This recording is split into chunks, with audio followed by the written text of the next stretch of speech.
mantan pemain Oriental Circus Indonesia.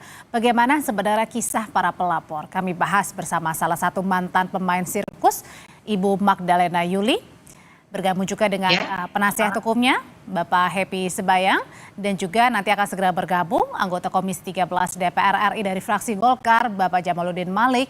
Dan sebenarnya kami juga sudah mengundang perwakilan dari Oriental Circus Indonesia Taman Safari, tapi tidak mengonfirmasi kehadiran hingga malam hari ini kami berdialog. Selamat malam Bapak dan juga Ibu.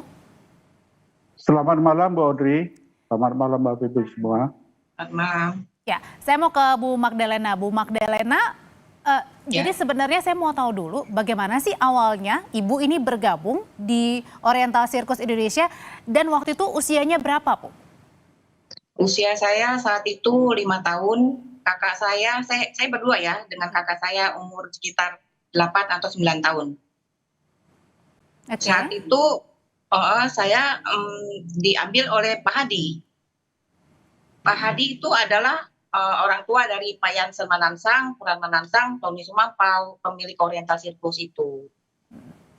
Itu tadi pada saat diambil atau dipilih itu memang keinginan dari ibu dan kakak atau gimana saat itu prosesnya? Tidak. Pokoknya kami diambil aja sama Pak Hadi, entah ada perjanjian apa dengan orang tua kami, tapi Mama tidak mengizinkan. Terus memeluki kami untuk tidak dibawa, tapi kami diseret aja sama Pak Hadi, itu dimasukkan ke mobilnya Pak Hadi. Oke. Lalu kami dibawa, Ya silakan Ibu. Lalu kami dibawa ke sebuah rumah itu adalah base campnya Pak Hadi dan anak-anaknya tuh, 3 macan itu. Terus kami di situ udah mulai dilatih, itu di jalan Balikpapan Petojo ya, Jakarta situ. Oke. Kami dibawa ke situ. Di sana, Bu Magdalena, Pak Hadi itu siapa, Bu? Bapak dari 3 macan itu, dari Pak Jansen Manansang, Pran Manansang, dan Tony Sumampau. Oh, ini pemilik Oriental Circus. Oh, oke. Lanjut, Bu, silakan. Ya. Lalu kami dibawa ke situ, di situ sudah ada yang namanya Butet. Tapi Butet masih kecil, sekitar 2 atau 3 tahun di situ. Nah, di situ kami udah mulai dilatih. Beberapa minggu kemudian kami dibawa ke Oriental Circus, ke tempatnya ini pemilik sirkus itu. Kami udah mulai dilatih untuk melakukan pertunjukan di situ. Bu Magdalena, tanpa mengurangi simpati kami atas pengalaman traumatis Ibu dan juga korban lainnya, saya pengen bertanya lagi, mundur lagi tadi. Pada saat tadi Ibu nggak tahu ya sama kakak ya kenapa kemudian harus dipisahkan. Tadi juga sempat Ibu Magdalena juga kemudian tidak mau ya? Iya, kita memang tidak mau. Kita memang nggak mau. Tapi waktu itu bilangnya mau kemana gitu, Bu? Di dalam ini perjanjian itu si Pak Hadi itu mengatakan dia tidak punya anak perempuan. Dia pengen punya anak perempuan, ingin menyekolahkan kami dan mengangkat kami sebagai anaknya. Itu perjanjian itu pada orang tua kami. Jadi pada saat itu sampai di sana pun Ibu baru mengetahui ternyata Ibu dan korban-korban lainnya ini diminta untuk bermain sirkus. Iya, dijadikan pemain sirkus. Setelah sampai di sirkus itu saya melihat udah ada kakak-kakak dan yang seusia saya, mereka bermain sirkus. Jadi baru saya tahu, rupanya saya diambil hanya untuk dijadikan seperti ini, seperti mereka gitu. Baru tahu. Oke, saya mau sebelum saya ke Bu Magdalena, saya mau ke Pak Happy Sebayang dulu. Pak Happy, jadi sampai dengan sekarang ini berapa korban yang melapor, Pak? Dan sejak kapan melapornya? Iya, jadi sebetulnya korban ini secara total ada sekitar 60-an. Tetapi yang sekarang terkoordinir baru sekitar 18, karena mereka ini sudah tinggal berpencar ya. Ada yang di Magetan, malahan ada di Nusa Tenggara Barat, ada yang di Malang dan seterusnya. Ketika isu ini mengemuka, justru mereka mulai berkomunikasi satu dan yang lain. Dan baru 18 yang kita dampingi, yang memberikan data dan dokumen faktual kepada kita. Tapi nyatanya mereka ada sekitar 60-an orang yang memiliki nasib serupa dengan rekan yang saat ini berjuang. Itu tadi tersebar ya, bukan hanya di sekitar Jabodetabek ya, tapi di mana-mana ya yang diambil. Bukan, betul. Okay. Karena ini kan proses sudah sangat lama, Bu Adri.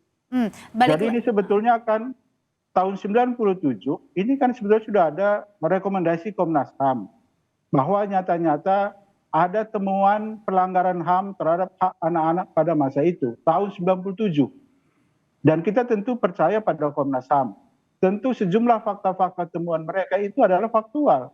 Karena ada pemeriksaan saksi, ada klarifikasi kepada pihak terkait, pihak teradu, pelapor, dan seterusnya. Dan itu real. Rekomendasi itu ada. Oke. Jadi kalau misalkan tadi saya tonton di pernyataan Pak Tony Simampau bahwa misalkan tidak ada pelanggaran hak, berarti dia membantah rekomendasi Komnas HAM ini. Di mana beliau Dan juga pada saat sebetulnya- itu, pada saat laporan awal juga ada bukti ya Pak, yang di bawah. Oh ada, mesti. Sehingga kemudian Komnas HAM mengeluarkan rekomendasi tentu nggak sembarangan dong. Ini bentuknya pelanggaran HAM. Tentu Komnas HAM akan berdiri pada jalur yang independen dan objektif tentunya kan begitu. Oke. Dan pada saat itulah pada masa komisioner Pak Muladi. Kita percaya bagaimana integritas Pak Muladi. Oke. Tetapi kenyataannya kan ini tidak terrealisasi eksekusi yang sampai hari ini. Makanya diadukan kembali ya. Oke, saya kembali lagi ke Bu Magdalena Yuli. Bu Magdalena, tadi mohon maaf ya Bu ya, mungkin agak sedikit memflashback lagi kejadian trauma Ibu. Pada saat Ibu tahu dan teman-teman tadi ternyata menjadi untuk mengikuti sirkus ya Bu ya. Nah pada saat Iya, itu, betul. ada nggak Bu, Ibu dan teman-teman yang lainnya meminta untuk pulang? Atau orang tua yang berusaha untuk mencari? Orang tua mencari, tapi kan kita karena hidupnya di lingkungan sirkus berkeliling Indonesia, jadi orang tua nggak tahu kemana harus mencari kita pada saat itu. Di tahun 86 saya mencoba kabur bersama teman wanita gitu. Kita mencoba kabur tapi ketangkep, dipukulin lagi, ditangkap, dipukulin kita.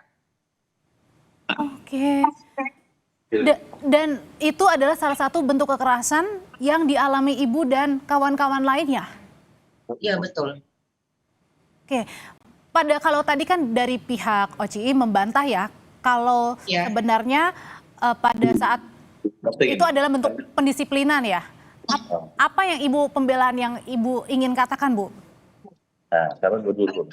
Sekarang yang saya pertanyakan kepada mereka, kalau mereka bilang mengangkat kami sebagai anak, kenapa kita diperlakukan seperti itu, tidak manusiawi, dan kita tidak disekolahkan seperti anak-anak mereka, gitu kan? Kalau kita dianggap anak, kenapa kita hanya dijadikan sebagai pemain sirkus untuk mencarikan uang untuk mereka, gitu? Oke. Kami tidak disekolahkan, kami nggak tahu identitas, kami kehilangan orang tua, masa kecil kami semua kehilangan itu semua. Direnggut semuanya ya Bu ya. Nah mohon maaf Bu, Ya. balik lagi tadi pada saat Ibu bercerita tindakan tidak manusiawi. Mungkin seperti apa Bu? Contohnya beberapa kasus saja. Ya seperti gini ya, kita kepengen makan permen aja, kita harus mungut di kolong-kolong tribun bekas penonton. Setelah pertunjukan kita mengutin permen. Tapi kita kepengen makan jeruk, kita harus nunggu ampas dari perasaan untuk anak-anak bos itu. Kita nggak pernah menikmati makanan seperti itu. Seperti makan kita nasi bungkus untuk 2 bungkus itu untuk 3 orang seperti itu. Oke. Pokoknya ya tidak manusiawi sekali menurut saya. Kita sampai remaja saya baru dapat uang sekitar 5.000 per bulan. Katanya itu uang sabun. Kita tidak mendapatkan apa-apa. Cuma setahun sekali kita diberikan baju untuk seperti hari Natal gitu aja. Oke, balik lagi ke Pak Happy Sembayang. Pak Happy, yang diadukan ini eksploitasinya, kekerasannya, atau ada hal-hal lainnya yang juga menjadi bentuk laporan sehingga ini harus benar-benar ditindaklanjuti karena tadi ya dari kecil dan mereka juga tidak tahu sebenarnya. Jadi gini Bu Aura, jadi yang pertama tentu rujukan kami adalah rekomendasi Komnas HAM yang ada temuan telah terjadi pelanggaran HAM. Pelanggaran HAM yang dimaksud di sini itu ada 4. Pertama adalah ada eksploitasi. Eksploitasi tentu ada kekerasan dan mempekerjakan anak-anak tanpa gaji. Yang kedua, di sini ada penghilangan asal usul. Dari 18 orang, 12 orang hingga hari ini tidak ketemu dengan orang tuanya, Bu Audrey. Mereka tidak tahu siapa orang tuanya. Mereka tidak tahu identitas yang sebenarnya. Karena mereka tidak tahu kapan mereka lahir, siapa orang tua mereka. Mereka tidak tahu. 12 orang sampai hari ini. Yang ketiga adalah mereka kalau dikatakan anak angkat tidak benar. Karena mereka tidak pernah disekolahkan kok. Mereka hanya tahu baca tulis. Dan satu hal penting, Bodri, mereka selama ditampung di dalam orientasi sirkus Indonesia, mereka tidak diperkenalkan bergaul dengan masyarakat luas. Mereka terkungkung dalam satu tempat yang terkhusus disediakan bagi mereka. Dan mereka tidak bisa bercampur dengan masyarakat pada umumnya hingga mereka dewasa. Bisa dibayangkan. Seperti itu. Jadi mereka kalau keluar dari aturan itu, ya tentu ada kekerasan. Kekerasan itu bisa berupa pukulan tangan kosong atau benda-benda tumpul yang ada di sekitar mereka dan kekerasan-kekerasan verbal yang sama sekali tidak layak untuk diucapkan pada anak. Maka di dalam rekomendasi ini itu jelas dikatakan bahwa ini pelanggaran hak anak-anak, artinya bahwa pelanggaran terhadap pada situasi mereka usia anak-anak, bukan pelanggaran ketika mereka dewasa. Tapi kalau tadi saya tonton bahwa Pak Tony Sumampo artinya membantah ini, itu berarti dia membantah rekomendasi Komnas HAM ini. Oke, baik. Sebelum saya kembali ke Pak Heri dan juga Bu Magdalena sudah bergabung bersama kami. Kini ada Pak Jamaluddin Malik, anggota Komisi 13 DPR RI dari fraksi Partai Golkar. Mas Jamaluddin, selamat malam. Iya, selamat malam Mbak. Ya, Mas Jamal. Waalaikumsalam Mas Jamal. Tadi mendengar cerita dari Bu Magdalena, Pak Heri juga ini berlapis ya Pak ya, ada eksploitasinya, ada kekerasan verbal, ada kekerasan fisik. Bahkan dari kecil mantan pemain sirkus ini tidak mengetahui bahwa mereka akan dibawa kemana dan dijadikan seperti apa. Apa reaksi atau respon dari Komisi 13, Mas Jamal? Ya, Assalamualaikum. Kami ucapkan selamat malam untuk semua ibu-ibu, bapak-bapak. Kami dari Komisi 13 DPR RI. Saya menginformasikan dulu bahwa di tahun ini, di pemerintahan Pak Prabowo ini, Kementerian Hak Asasi Manusia ini dibuat secara khusus. Jadi dulu itu bergabung antara Kementerian Hukum, Kementerian Hak Asasi Manusia, dan Imigrasi Pemasyarakatan. Sekarang, kenapa Pak Prabowo memisahkan kementerian ini? Supaya kementerian ini kerjanya lebih maksimal. Nah, yang terjadi pada ibu ini yang menjadi pelanggaran HAM yang sudah kita laporkan ke Kementerian Hak Asasi Manusia, DPR sudah melaporkan Bu. Ini menurut saya ini hanya seperti fenomena gunung es. Ini hanya yang kelihatan di permukaan, yang kecil. Sebenarnya yang terjadi seperti ini saya yakin sangat banyak sekali. Karena itulah kami teman-teman Komisi 13 mendorong Pak Natalius Pigai sebagai Menteri Hak Asasi Manusia untuk bergerilya. Dan kita harapkan masyarakat mengetahui bahwa sekarang Pak Prabowo itu menjunjung tinggi hak asasi manusia, diwujudkan dengan adanya kementerian khusus, yaitu Kementerian Hak Asasi Manusia, yang dulunya digabung-gabung, sekarang dikasih. Nah kalau gitu respon cepatnya dari Komisi 13 apa nih menanggapi ini? Karena kan tadi kan sudah dibentuk khusus ya Kementerian Hak Asasi Manusia, Mas Jamal.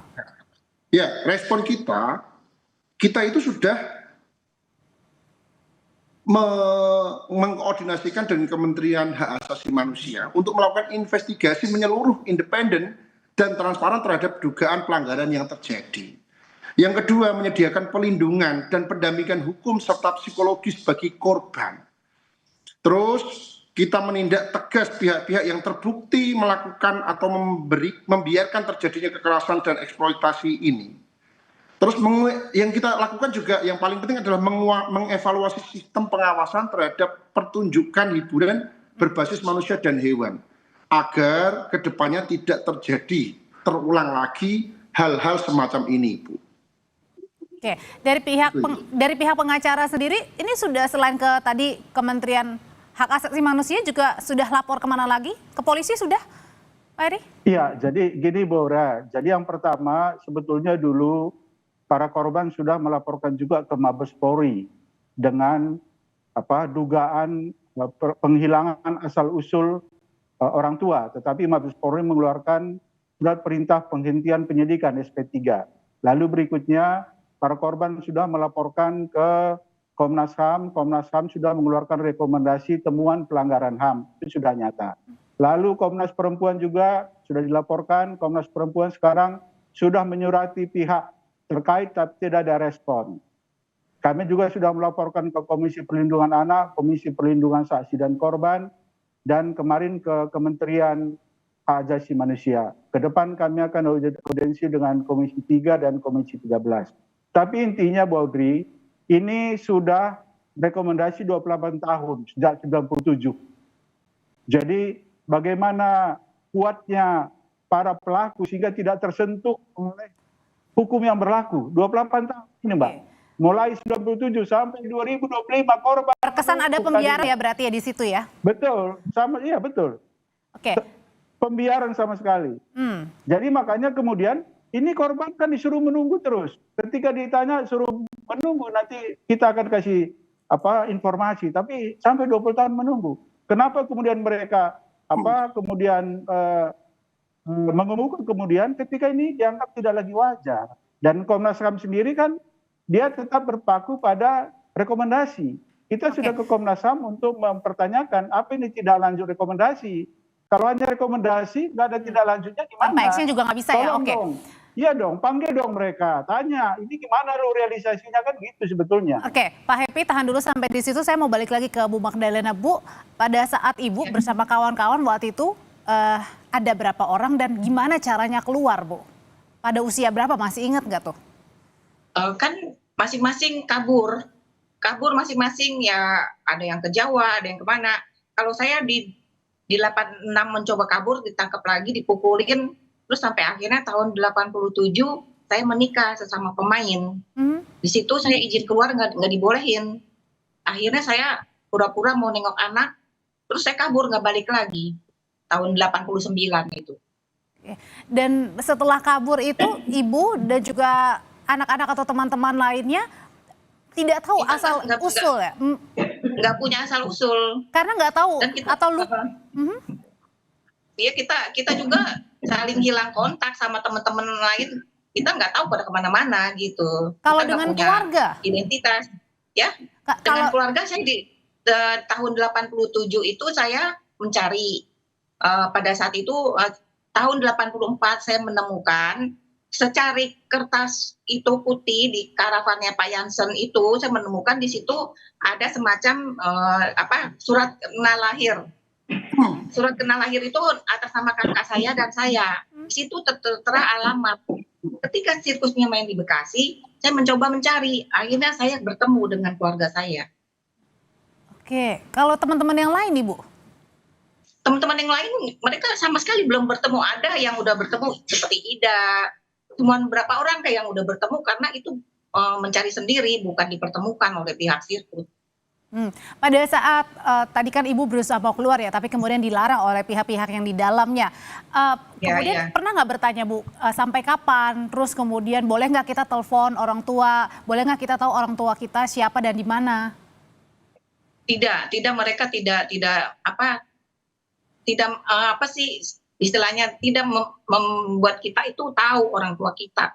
Ada yang dibilang, mama lu udah mati, ini lu mama lu udah kawin lagi, tukang beca, gitu-gituin kita. Mohon maaf, jadi ibaratnya seperti menghilangkan identitas atau jati diri sendiri gitu ya Bu? Iya, betul. Oke, balik lagi ke Mas Jamal. Mas Jamal, kalau tadi Pak Happy bilang sudah melapor ke sana ke sini tapi tidak ada 28 tahun kurang lebih, tapi tidak ada tindakannya, seakan-akan ada pembiaran, seakan-akan ini terlalu kuat banget nih orang-orang yang berada di balik ini. Oke. Jadi saya sudah mendengar penjelasan dari lawyer tadi dan Ibu juga, saya prihatin sekali dan marah, saya benar-benar marah dengan keadaan yang terjadi seperti ini. Habis ini saya akan komunikasi dengan Pak Kapolri, komunikasi khusus dengan Bapak Kapolri supaya kasus ini diusut dengan tuntas dan cepat. Supaya apa? Kalau ada korban-korban yang lain bisa terselamatkan. Ini mirip di film ya Bu. Saya sering melihat kejadian seperti ini, eksploitasi ini di film. Saya kira adanya cuma di film, ternyata di kehidupan nyata juga ada. Masya Allah, benar-benar kejam sekali dan keji sekali. Diperlakukan tidak manusiawi. Benar, saya habis ini Bu. Akan ada rekomendasi juga nggak Mas Jamal? Ini mungkin dari pihak OCI-nya sendiri untuk dihentikan sementara untuk beroperasi atau sebenarnya masih beroperasi nggak di? Ya. Kalau beroperasi atau belumnya kita belum tahu. Masih beroperasi atau tidak, kita belum ke lapangan. Jadi saya